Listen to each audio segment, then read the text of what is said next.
কি নাম তোমার? জেবিন। জেবিন। কোন ক্লাসে পড়ো? 9-এ। 9-এ। তোমার স্কুলের নাম কি? পিতলগঞ্জ উচ্চ বিদ্যালয়। পিতলগঞ্জ উচ্চ বিদ্যালয়। পড়ালেখায় ভালো না তুমি? হ্যাঁ। ভালো করে পড়ালেখা করতেছো? হ্যাঁ।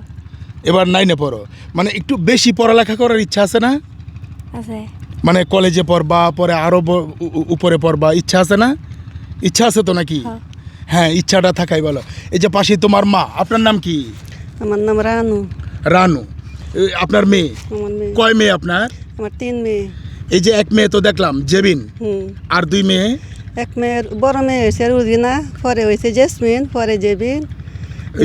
রোজিনা আর জেসমিন তারা কি করে?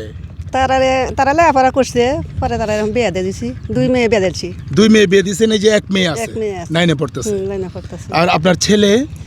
আমার ছেলে পিতলগঞ্জ পড়ছে। আচ্ছা। পড়লে পরে যে সময় করোনা আরাম পড়ছে, এরপরে তাকে আর গেছে না। না গেছে বাপের সাথে পরে আপনার এরকমই করে, মানুষের কাছে মনোহরণ যা করে কাজ কাম কৃষি কাজ করে। আপনাদের টোটাল সংসারটা আসলে কিভাবে চলে?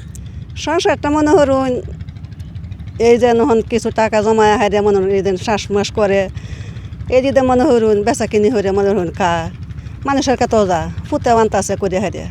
মানুষের জমিতে আপনার ছেলেও কাজ করে, স্বামীও কাজ করে? আমার ছেলেও কাজ করে, স্বামীও কাজ করে। এভাবেই আপনাদের সংসারটা চলতেছে? এই যে বুড়ের মধ্যে বালু কাটতেছে, বালুর কাজ করতেছে ছেলে। করতেছে।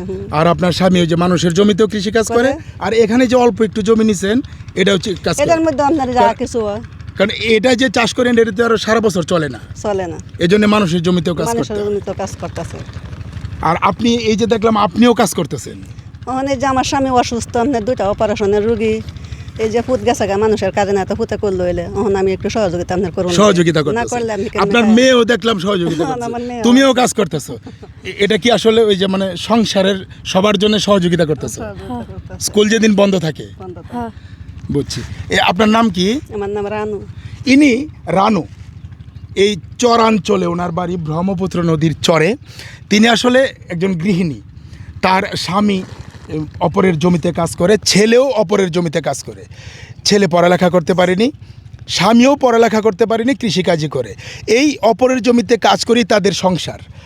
অল্প কিছু টাকা জমিয়ে এখানে অল্প একটু জমি তারা লিজ নিয়েছেন, এই জমিতে চাষও করে, পাশাপাশি এই জমি দিয়ে তাদের পুরো বছরের খোরাক হয় না, এই জন্য অন্যের জমিতেও কাজ করতে হয়। আসলে এই যে চরাঞ্চলের এই যে গৃহিণী, তাদের জীবনটাও এরকম খুব কষ্টের। আমরা যদি মানে সারমর্ম বলি, খুব কষ্টের, মানে সুখের দেখা আসলে তারা পান না। কারণ হলো আমার স্বামীর আপনার 2টা অপারেশন, তো এই যে পড়ালেখা করতে পারেনি তার স্বামী, ছেলেও পড়ালেখা করতে, ছেলে যদি কখনো সংসার করে তাহলে ওই সংসারের গৃহিণীরা আসলে এভাবেই কাজ করবেন। কাজ করা খারাপ কিছু না, কিন্তু আসলে এই মানে উন্নতি হচ্ছে না, মানে এই কিছু জমিয়ে ভালো কিছু করবে ওরকম আশা নেই, ভালো পড়ালেখা। তবে ওনার একটা আশার বাতি আছে, 2 মেয়ে বিয়ে দিয়েছেন, এক মেয়ে 9ম শ্রেণীতে পড়ছে, মানে জেবিন। জেবিন যদি পড়ালেখা করে ভালো কিছু করে তাহলে হয়তো মা বাবার মুখে একটু আলো ফোটাতে পারবে। জেবিন কি ভালো পড়ালেখা করার ইচ্ছা আছে না? হ্যাঁ। ইচ্ছা আছে তো নাকি? হ্যাঁ, দোয়া করি তুমি তোমার মা বাবার মুখে হাসি ফোটাও। এই ছিল আসলে এই গৃহিণীর জীবনের গল্প।